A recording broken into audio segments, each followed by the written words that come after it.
Today I'm going to be reviewing Blue River Diets. All the products that I will be reviewing I purchased with my own hard-earned money. I was not provided with any of this diet. Furthermore, I did not get any sort of special discount for being a larger gecko breeder. I did not get any sort of special pricing in exchange for a review, and I do not make any sort of commission off of you buying or not buying this product.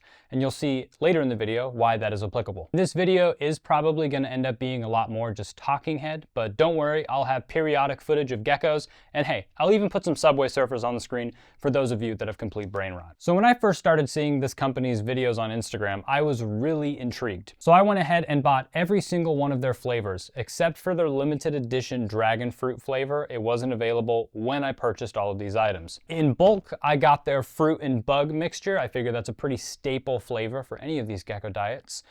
You may notice that there's a lot left over in here. Another flavor is Peach Paradise, Watermelon Burst, Strawberry Swirl, and Pineapple Crush. Now the TLDR to this review is going to be that I don't recommend getting this diet. It didn't have the best feeding response, and it's not the best ingredients, not the best pizza, Papa John's. So when I first reached out to them in order to buy the product and to tell them that I was going to be buying and reviewing this product, I was so unbelievably excited to try this that I went ahead and applied for their affiliate marketing program, right? Ooh, we've all heard those words before. And if you guys don't know what that means, an affiliate marketing program is essentially, or an affiliate program is when, let's say I, hopefully like using a product, so I want to become an affiliate for them. So you now have a code. Then once a viewer uses your code, the creator or the person with the code gets a little bit of a kickback from that sale, thus creating an incentive to sell the product. I was super hyped about getting this diet. I really wanted to start using it because they seemed to be pretty aligned with my values. One aspect that I really loved about the way that they were going about making their company known was they took a trip to New Caledonia in order to observe the gecko's natural habitat, see some in the wild, take some readings of humidity, temperature, things like that, and general behavior, which I thought was so awesome. I think that that's a great way to go about, one, drumming up some excitement about your new diet that's opening to America, but also I think that we should constantly be trying to strive for finding out better ways to be keeping these animals. We only have limited information in terms of how they live in the wild. So anytime someone is able to go to New Caledonia and get a couple of readings of humidity, temperature, things like that, maybe even see what they're eating, I think that that is very fruitful knowledge for this entire hobby. So I loved that they were doing that. And their website is pretty modern. I like the way that it's laid out. And more importantly, what any sort of gecko breeder is going to be looking for is they had an easy to apply for bulk program, right? So if you're a breeder like me with a larger collection, in order to save money, we will usually contact whoever is making this gecko diet, i.e. Repashy, Pangea, Blue River Diets, right? And we'll say, hey, I'm a Crested Gecko breeder. I have this many geckos, and I'm going to be buying this much product generally. Can I get a discounted rate? And then they can give it to you. With Blue River Diets, it was very easy. They have a tab for it on their website, and it was a very simple process to apply for, and I was approved after I had already made my first purchase. Another aspect that I really appreciated about Blue River Diets was that they were going to be a disruption to the current market. As you guys know, there's really only two brands that anyone really decides between, Pangea and Repashy. And I use a lot more Repashy, but I do now start supplementing a little bit of Pangea. But that's pretty much our only options here in America. So the fact that Blue River Diets was coming to America, I thought that that was going to be awesome, because anytime there's more competition, it usually should lead to better options for us, the consumers, and hopefully a better product in the end. That's pretty much all the pros that I can list. Let's get to the actual problems that I have with this diet. I did not have the best feeding response with any of my geckos, with fresh hatchlings, babies, juveniles, subadults, breeding adults. Almost every single time, they barely touched it, or there was only a little bit gone. As you can see, I got this in bulk because I figured this is going to be the main one that I use. I only used it twice, and all of these flavors, I gave them all 2 rounds with my entire collection to be tested, and that was their test. The first thing that really stuck out to me when reading these ingredients was the soy protein. Immediately, I thought that's not a really good thing to have in a gecko diet. I was talking with some other breeders in the hobby, and they said that most likely it's because of import fees and import legalities and stuff.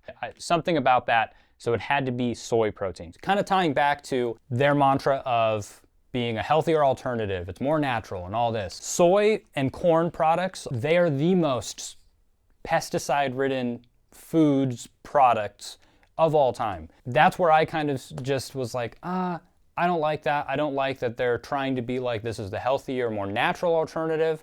And the protein that we provide for your geckos with that is something that is doused in every sort of pesticide you can imagine.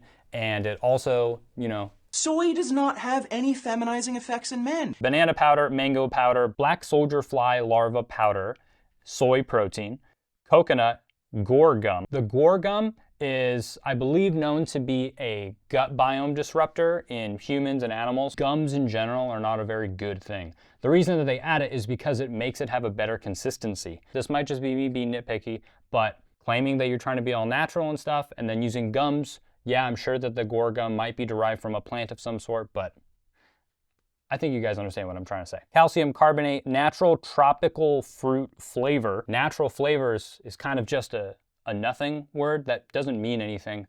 It's just a way to, usually, this is all alleged and, right?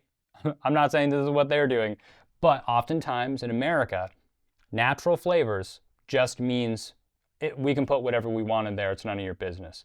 And that's just kind of how it goes. So honey powder, bee pollen, I like seeing that. That's a good thing to have in there. But the fact that soy protein is the 4th ingredient in this fruit and insect blend, it should technically be called fruit, bug, and soy blend because soy comes right after the bug protein. Here's the Peach Paradise ingredients. Peach powder, mango powder, soy protein. So on the Peach Paradise, soy protein is the 3rd ingredient. Watermelon burst, watermelon, banana powder, soy protein. 3rd ingredient. In the pineapple one, soy protein is the 2nd ingredient. So you get pineapple powder and then soy protein. Strawberry swirl, strawberry powder, soy protein. Where is the research showing soy consumption has feminizing effects in men? Disclaimer upon disclaimer, I'm not a nutritionist. I don't know, I don't know how the Crested Geckos gut biome is from New Caledonia. Granted, I don't think anybody does, but there's other companies that have put years and years of R&D into this,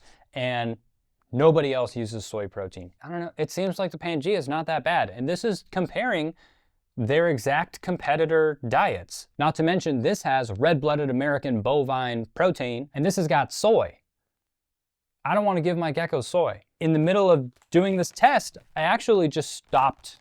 I just stopped doing the test. And then what I did is I applied for Pangea's bulk discounts, and I actually bought every single flavor that Pangea has to offer. And I tested it right after doing the Blue River diet, and it was like 90% uptake, barely any plates that I even had to clean afterwards. So that made the Blue River diet look even worse. I didn't even feed off my last pouch of the Peach Paradise. I don't want to make my collection a guinea pig any more than I have to, really. Now, in terms of the actual practicality of using this, the bags, I think, are a good call. The Repashy is heavy and the shipping is expensive, and the Repashy comes in these big tubs, and then whenever I'm done with the tubs, it takes up a lot of space in your trash, and then you're like, well, and then every single time I have the empty Repashy tubs, I'm like, well, maybe I could use it for something like organizing. I don't want to go to waste. So I'm a big fan of the bags. They're easy to crumple up, throw away.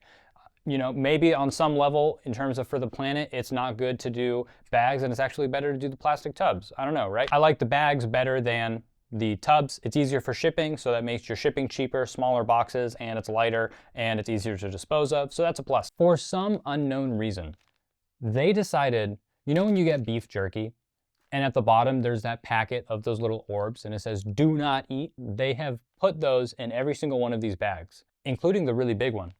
So usually whenever I'm feeding or making the food, I'm in a hurry because I've got a lot of geckos to feed, and I'm moving and grooving.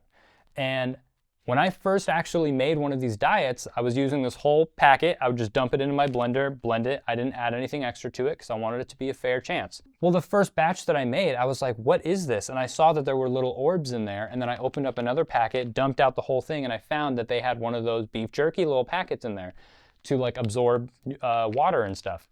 No other gecko diet does that. So I wasted an entire bag of this, and I'm sure anybody else could too, because no other diet does that. Who would do that? I don't understand why they did that. I even asked, and they said, hey, I had this problem where there's that little packet in there and it kind of ruined an entire bag of food for me. Is that absolutely necessary to be in there? And they said, no, it's not. So why is it in there? Really inconvenient. I really don't like that there's that packet in there. It wasted an entire bag for me and I had to just throw it out. And only on the back of the packet in very small, granted it's in bold font, but in very small letters on the very back, it does say, warning, that there's a silica gel packet inside, not for consumption, removed before feeding. But it's not at the top, it's not taped to the wall or anything. In fact, to this day, I still have not found the one that is inside of this bag, and I never will, because I'm not gonna feed the rest of it. What I noticed is when I was testing all of these, I was just really stressed out pouring in the food, and I had to pour it all really slowly and sift through the powder. Nobody's got time for that. Why is that a thing? It's not a feature, it's a bug. Get rid of it. Terrible, don't like that. Other than that, I did notice that Repashy or Pangea tends to have a better consistency. This is not nearly as bad as Lugardi's consistency, but you know, it was a little thinner, but not really a big deal, right? You know, I can live with that. Now, one thing that I did want to wait till the end of the video to really focus on and touch on. I'm probably the first gecko breeder that you have seen publicly make a video saying that I don't like it and I don't approve of it. I'm sure that some people had good results of this and other people, you know, are like me. I've talked to a lot of people in the hobby and they also shared the same concerns that I did. They don't like the soy protein. They don't like that it comes with a packet that's super annoying to work with. And they don't like that there's you know, that affiliate marketing because it leads to biased, you know, people recommending it under a biased pretense. I wouldn't feel comfortable feeding it to my whole collection, especially my full-time breeders. This is what I do for a living. And there's already a tried and true, you know, gecko diets on the market that people have had long-term success with. This is brand new, and while I don't want to shy away from any competitors or new companies making a gecko diet, I think it's important that there is more competition in the gecko diet space. I just don't think the soy protein's a good idea. That's just me.